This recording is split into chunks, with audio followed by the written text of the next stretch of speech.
नमस्कार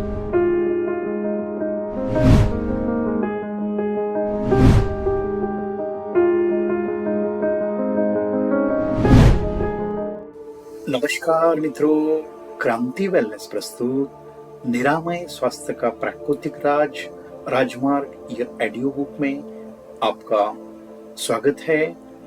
आज का हमारा जो विषय है वो है आंतरिक मल संचय वास्तव में क्या है।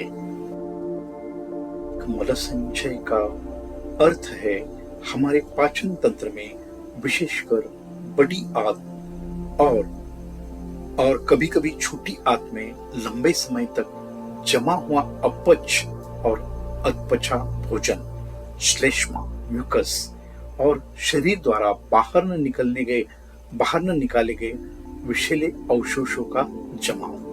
यह जमाव धीरे धीरे एक सख्त चिपचिपी टॉक्सिक ब्लॉक कहते हैं का रूप ले लेता है और जो आंतों के भीतरी दीवार से चिपक जाती है। यह परत महीनों से लेकर सालों तक बनी रह सकती है और सामान्य मलत्याग से पूरी तरह से बाहर नहीं निकलती। समझते हैं यह कैसे बनता है। पहला, गलत आहार, तेलीय, मसालेदार, प्रोसेस्ड और रिफाइंड भोजन, सफेद आटा, मैदा, चीनी और अत्यधिक डेयरी, मांसाहार, खासकर लाल मांस और कम रेशेदार आहार।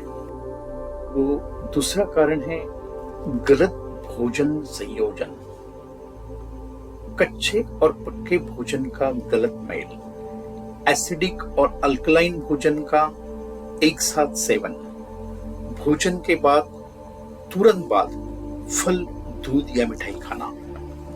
नंबर 3, पाचन की कमजोरी, पाचक रस और एंजाइम्स की कमी, आमाशय की अम्लता एसिडिटी में असंतुलन, लीवर और पित्ताशय का सही कार्य न करना। चौथा, अनियमित जीवन शैली, भोजन के बाद तुरंत लेटना, देर रात खाना और कम पानी पीना, शारीरिक गतिविधियों की कमी और कब्ज की आदत। मल संचय का स्वरूप, यह साधारण मल जैसा नरम और बाहर निकल योग्य नहीं होता। समय के साथ यह काले, भूरे या हरे रंग की एक सख्त परत बन जाती है। इसमें होता है अधपचा भोजन, फैट, प्रोटीन, कार्बोहाइड्रेट, मृत कोशिकाएं, बैक्टीरिया और विषैले रसायन। इसकी गंध और विषैली होती है। समझते हैं यह क्यों खतरनाक है। नंबर 1, खून को दूषित करता है। मल संचय से निकलने वाले विष, टॉक्सिन्स आंतों की दीवारों से खून में प्रवेश करते हैं, अंगों का कार्य बिगाड़ता है। दूषित खून लीवर, किडनी, हृदय, मस्तिष्क और त्वचा पर दबाव डालता है। नंबर 3, प्रतिरक्षा कमजोर करता है। शरीर की रोग प्रतिरोधक क्षमता घटती है और छोटे बड़े संक्रमण आसानी से पकड़ लेते हैं। नंबर 4, रोगों की जड़ बनाता है।